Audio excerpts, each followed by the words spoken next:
Kan ek vir jou vanaand 'n paar vrae vra? Het jy al ooit gewonder as kind van die Here hoekom daar sekere goed met jou gebeur? Hoekom jy deur sekere omstandighede moet gaan? Hoekom daar sekere goed met jou nie gebeur nie? Hoekom nadat ons as Christene soveel beloftes het en ons lees dit en ons glo dit, maar dan gebeur daar goed nie en daar's goed wat met ons gebeur wat ons nie verstaan nie en ek wil nie veralgemeen nie. Maar weet jy, daar's 'n beginsel in die Bybel wat ons nie kan verbykom nie. En ek het soveel bevestiging gekry vandag daaroor. En die Heilige Gees het dit op my hart gelê om daaroor te praat vanaand.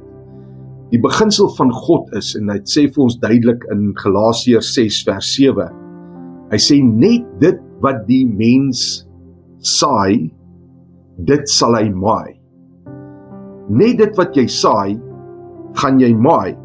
En ongelukkig doen ons baie keer dit nie, en ons saai nie, en dan maai ons nie.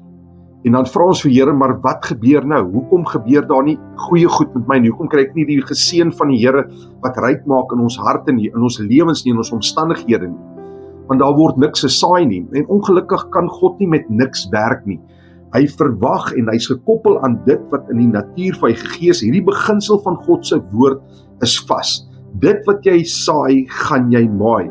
En ek wil vanaand vir jou sê, moenie saai wat jy nie bereid is om te maai nie.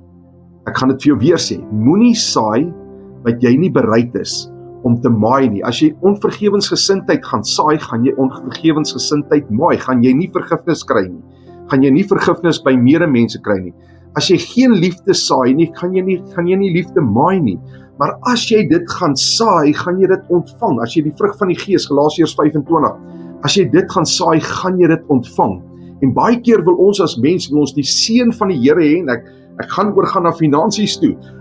Verwag ons God se seëninge in ons lewens en sy blessing en sy voorspoed, maar ons saai niks nie. God kan net werk met die saad wat jy in die grond gaan sit. En as jy negatiewe saad in die grond gaan sit, gaan daar niks gebeur nie. As jy niks gaan insit nie, gaan daar niks gebeur nie.